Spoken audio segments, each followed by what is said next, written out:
Welcome to Marhaba life channel में आपका मरहबा है, वेलकम है।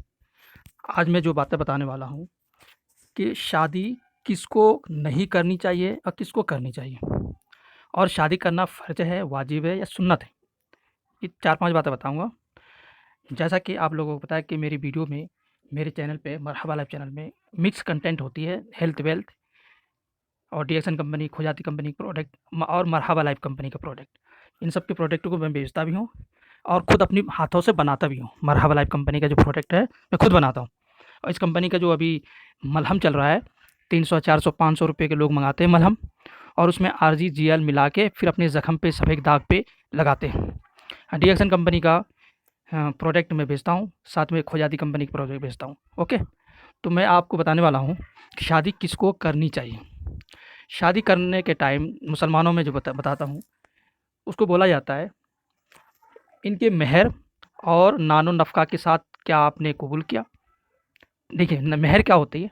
औरत की एक तरह की कीमत होती है। औरत पहले ज़माने में लड़कियाँ कहती थीं, मेरी इतनी कीमत है, अगर आप ये दे दो तो मैं आपके साथ शादी करने के लिए तैयार हूँ। तो वो मेहर ले लेती थी और फिर उससे शादी कर लेती। जब तक उससे बात बनती ठीक-ठाक, अगर वो मर्द तलाक दे दे तो वो मेहर भी उनके साथ ही रहा औरत के पास, और साथ में वो जो 4 महीना, 10 दिन, 13 दिन का जो खर्चा होता है, वो भी उनको देना पड़ता था। फिर वो दूसरी जगह शादी कर लेती थी, इस तरीके से, और आज भी होता है।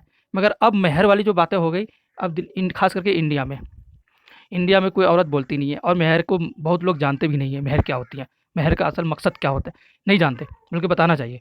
यहाँ तक कि औरतें मेहर माफ़ कर देती हैं, उनको मेहर असल में पता ही नहीं है, उनका हक होता है ये। जब उसको बताया जाता है बाद में, तब कहते हैं नहीं, मुझे तो मेहर चाहिए। बहुत सारी औरतें मेहर लेना नहीं चाहती, उसको डर होता है कि तलाक दे दें। तो डरने की बात नहीं है, तलाक दे या ना दे, मेहर तो आपको लेना है ही है। अगर वो मर्द नहीं देता तो क़यामत के दिन उसको देना पड़ेगा, ये आपका हक बनता है। और लड़की को ही खुद मेहर तय करनी चाहिए, ना कि लड़की के माँ-बाप या फिर लड़के को। ठीक है? तो ये रहेगी बात। उसके बाद नानो नफ़क़ा, मतलब रोटी, कपड़ा और मकान, लड़की की पूरी ज़िम्मेदारी। रहने की, खाने की, कपड़े की, हर चीज़ की ज़िम्मेदारी लड़का शादी के टाइम में कबूल करता है। कहता है, "कबिलतु, मैंने कबूल किया। तुम्हारे सारे खर्चे वगैरह हमने कबूल किया उठाने के लिए, मैंने हाँ किया, येस किया।" ठीक है?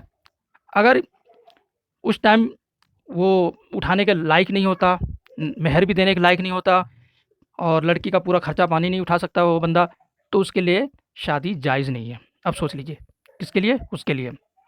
अगर ये देखा जाए, इंडिया में बहुत सारे ऐसे हैं जिसकी शादी जायज़ नहीं है, फिर भी शादी कर लेते हैं, और फिर बाद में क्लेश होता है, दिक्कतें होती है, बहुत परेशानियाँ होती है। इस तरीके से इंडिया में चलता है। हाँ, जिसके ऊपर शादी जायज़ है, पैसे हैं, दौलत है बहुत सारी, वो करते भी नहीं है। बहुत सारे लोग नहीं करते, ऐसे रह जाते हैं, जो कि उनको करना चाहिए। अच्छा, दूसरी बात, अब शादी आपको धोखे से बायोडाटा, जानकारी आपको गलत दिया, और लड़की जो दिखाया वो कोई और बाद में कुछ और हो गया, तो उसमें आप बहुत ही सरल तरीके से एक एप्लीकेशन डालो कोर्ट में, आपका तलाक हो जाएगा। तलाक क्या, ख़त्म, शून्य हो जाएगा, ज़ीरो हो जाएगा आपका। वो शादी ही माने नहीं दिखाई देगा कि आपने इसके साथ फ्रॉड किया। और नाबालिग में शादी या फिर ज़बरदस्ती कर दिया, चाकू के बल पे, बंदूक के बल पे शादी करा दिया, और आपने उसका सबूत अगर दे दिया कोर्ट में, तो भी शादी नहीं मानी जाएगी, ख़त्म, कोर्ट तुरंत ख़त्म कर देंगे। और साथ-साथ में अगर पैसे के लालच में शादी किया, कि मतलब ये कि ये पैसा हमें देंगे तो मैं शादी करूँगा, वरना नहीं करूँगा, और भी कई तरह का, तो आप उसका रिकॉर्ड करके, सबूत देके आप शादी शून्य करा सकते हैं, ज़ीरो करा सकते हैं, ख़त्म। तो जो परेशान हाल है, अब जो नहीं जानते, शादी करा दिए धोखे से, अब क्या हुआ, अब वो बेचारा कह रहा है तलाक दोगे तो फँस जाओगे। अब वो तलाक नहीं दे रहा है डर के मारे। उनको कोर्ट का सहारा लेना चाहिए। कोर्ट में सिर्फ़ एक एप्लीकेशन लगाना है, बस शादी कैंसल, ख़त्म हो जाएगा। क्योंकि आपने आपने धोखे से शादी किया। समझ गए ना? तो बाकी जानकारी अपने वकील से मालूम कर सकते हैं, और शादी उसी को करनी चाहिए जो खर्चा सँभाल सके। और मेरे पास बहुत सारे ऐसे रिश्ते आते हैं, वो बीवी का खर्चा नहीं उठा सकते, ज़्यादातर लोग। फिर वो शादी करने के लिए मेरे पास बायोडाटा भेज देते हैं। ये कैसे पता चला? और मैं आपको बताता हूँ, ये मैं प्रूफ़ बताता हूँ।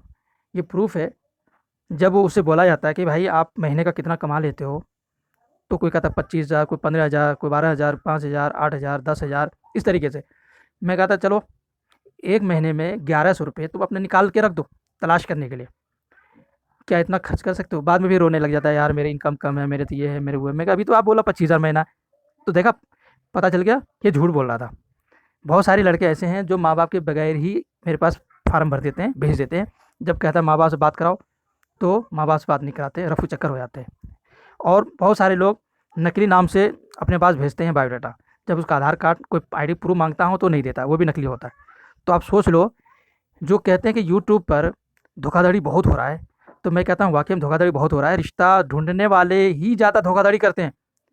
ये यूट्यूब पे चैनल पे बैठा हुआ है जो बंदा रिश्ता कराने के लिए, उनका तो सिंपल सा फंडा है, अपना बायोडाटा भेजो और इतने पैसे भेज दो, फिर मैं तलाश करता हूँ। अगर उसको मिलता है तो आपके पास भेजेगा, नहीं मिलेगा तो नहीं भेजेगा। मगर आप असली में हो तो आप भेजोगे, नकली में होगे तो नहीं भेजोगे।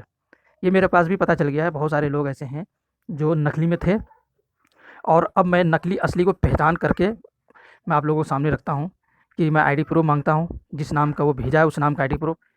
तो बहुत सारे धोखा नहीं निकलते, नहीं देते। और जो कहता है कि मैं इतने रुपये कमा लेता हूँ, तो उसको मैं सिर्फ बोलता हूँ आपको सिर्फ 1100 रुपये पहले भेजना है, ताकि मैं उस पैसे को खर्च करके गूगल एड्स से रिश्ता तलाश कर सकूँ। तो वो भी रफू चक्कर हो जाते हैं। क्यों? क्योंकि उनकी इतना इनकम ही नहीं है, महीने के 1100 भी नहीं कमा सकता वो बंदा, तो बीवी बाल बच्चे को क्या खिला सकता है? समझ गए ना? तो मेरा कहने का बहुत सारी इस वीडियो में मैंने बातें बताई। तो अब वीडियो आपके पास इसलिए कम मिल रहा है लड़की या लड़के की, क्योंकि मैं छानबीन करके असली नकली का पहचान कर रहा हूँ। जो असली में होगा, सीरियस में होगा, वो 1100 रुपये भी देगा ढूँढने के लिए, प्रचार के लिए, और वो अपना आईडी प्रूफ भी देगा, अपना पूरा बायोडाटा भी भेजेगा। जो नकली में होगा वो ना आईडी प्रूफ देगा और ना 1100 रुपये देगा, वो यूँ ही 1, 2, 3 हो जाएगा। तो अब आपको देखना है आप नकली में से हैं या असली में से। अगर आप असली हैं तो अपना आधार कार्ड और 1100 रुपये मेरा इस नंबर पे पेटीएम कर दीजिए, तो मैं समझूँगा वाक़ई में आप असली हैं। अगर आप आईडी प्रूफ नहीं दे रहे हैं, 1100 रुपये भी खोजने के लिए नहीं दे रहे हैं, तो इसका मतलब आप बीवी बाल बच्चे का खर्चा नहीं सँभाल सकते, तो आपके ऊपर शादी जायज़ भी नहीं है।